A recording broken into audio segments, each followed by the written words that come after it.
This is always a popular cookie to make during fiesta, or for an afternoon tea, or as a light dessert, or any time really. No special holiday or event is necessary.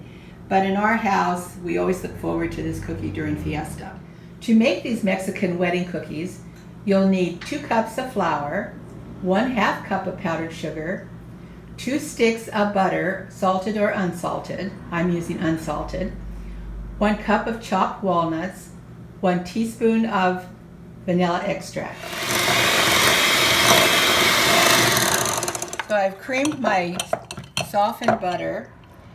I'm now adding my teaspoon of vanilla, my 1/2 cup of powdered sugar. I'm going to mix it together. Once my vanilla and powdered sugar has been nicely incorporated with the butter, it's time to start adding the flour. I'm going to add this in about 2 batches. The first addition, I'm going to beat it up again.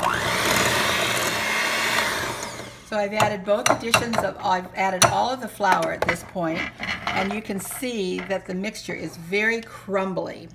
It's time now to add our nuts all at once, and I'm going to finish this by hand using my spatula.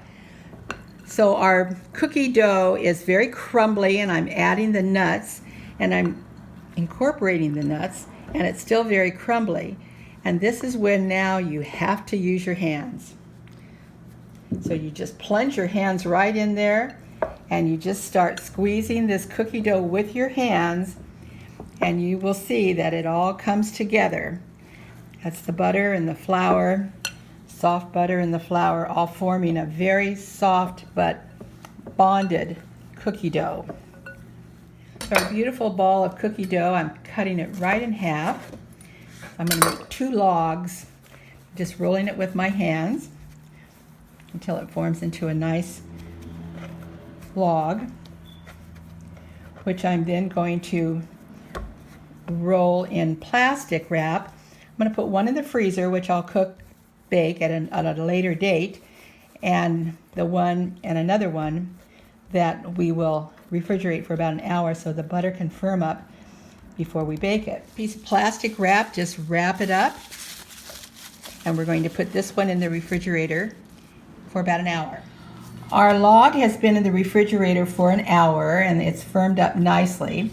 So now the first step is to cut it absolutely in half, and then again so that it's in quarters. Now each of these quarters are going to be cut into quarters, and then they'll be formed into balls.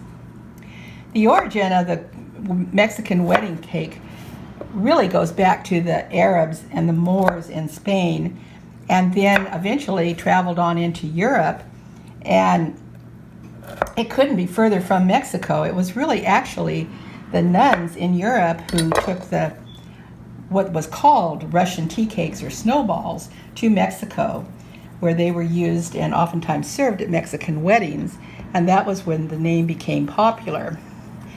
They were known as Russian tea cakes. Many of us might even remember that from our childhood.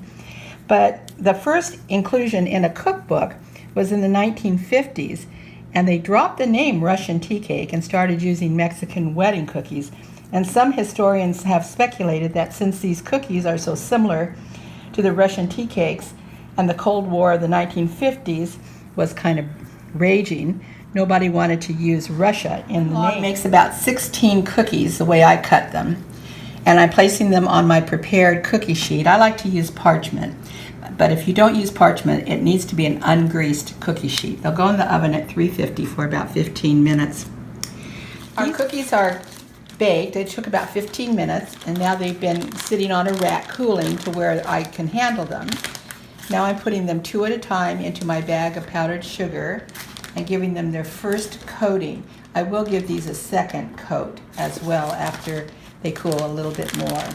The final dusting using a sieve and just sprinkling the cookies generously with powdered sugar.